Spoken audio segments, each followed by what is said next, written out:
Good evening. Today, our fellow citizens, our way of life, our very freedom came under attack in a series of deliberate and deadly terrorist acts.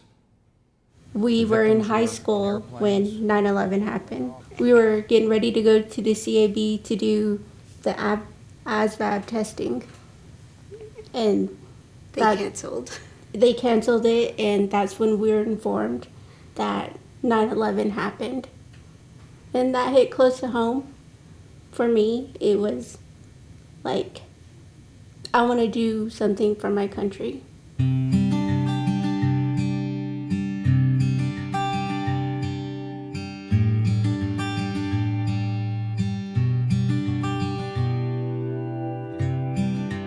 Jermaine Sinigini Douglas, Navajo, and Army.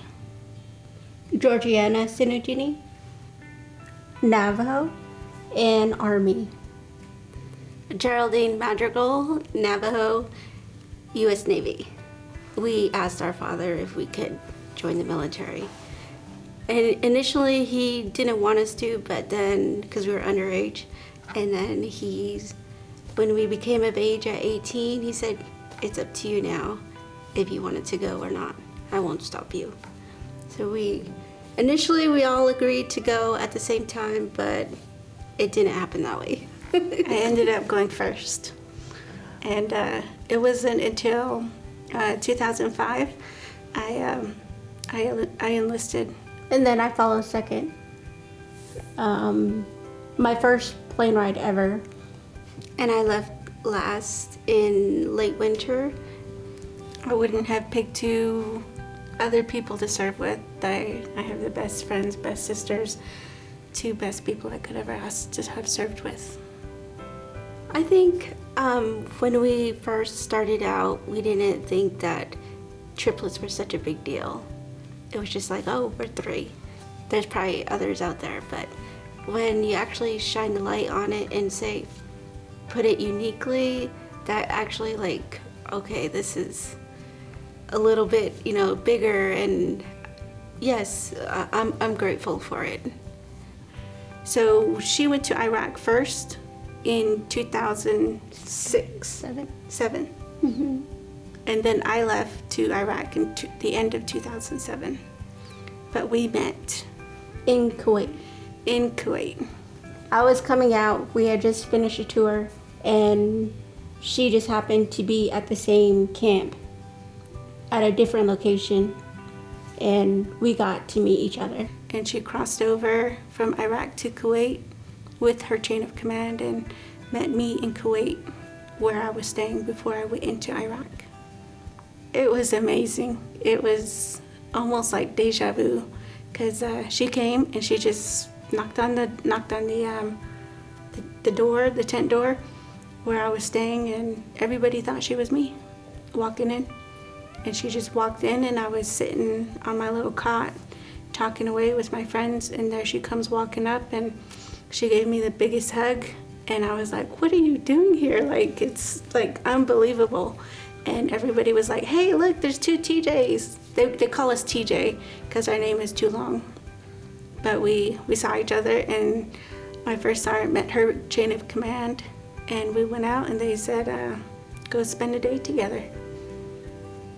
But the same happened in Afghanistan too, but we didn't get to see each other. We just kind of passed each other through the airport.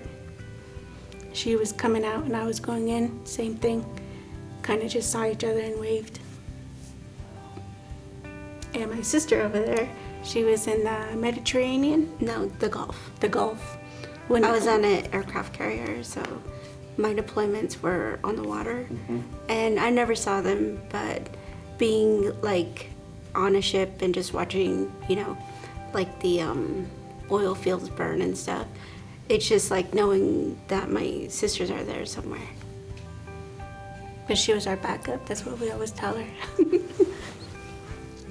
There's veterans out there who are alone and they don't know where to go, who to turn to. Some probably feel unloved, even though they're surrounded by people they love. Inside them, they're hurting. physically, emotionally, their well-being. Mine would be support, just overall support. Like some people don't have families, they're alone, and they don't know how to navigate after they come back. So their support through their friends is not there. Like family, they don't understand. So people who do understand, they're not there. And I don't think that's in place in a hospital or a clinic setting. Mental health among veterans, both men and women, there's a shortcoming. The spiritual well-being of most Native Americans are on a thin thread. They're barely surviving, and having the resources available to help them spiritually, mentally, I think it would be beneficial, because we suffer with depression, suicide, and then our own spirituality. When we come back, we're not the same people. We need that foundation for belief in something, and I believe that as a resource, there should be the option to navigate different spiritualities for mental health. Being in the environment that we grew up in, so it's like toughness is already there, the way we live, the way we're brought up, and the way it's instilled in us from a young age, to like Navajo code talkers, and just like that pride that, you know, our language did that in World War II, and just like people want to show their gratefulness for, you know, what has happened and how they can continue that tradition. And it's not only us, but when we served, I met plenty of other Native American brothers and sisters, and it's not just one, you meet all of them. And compared to the whole United States as a whole, it's the place where you will see the most Native Americans. And we stand out when you're in service. You see them because you can see the pride.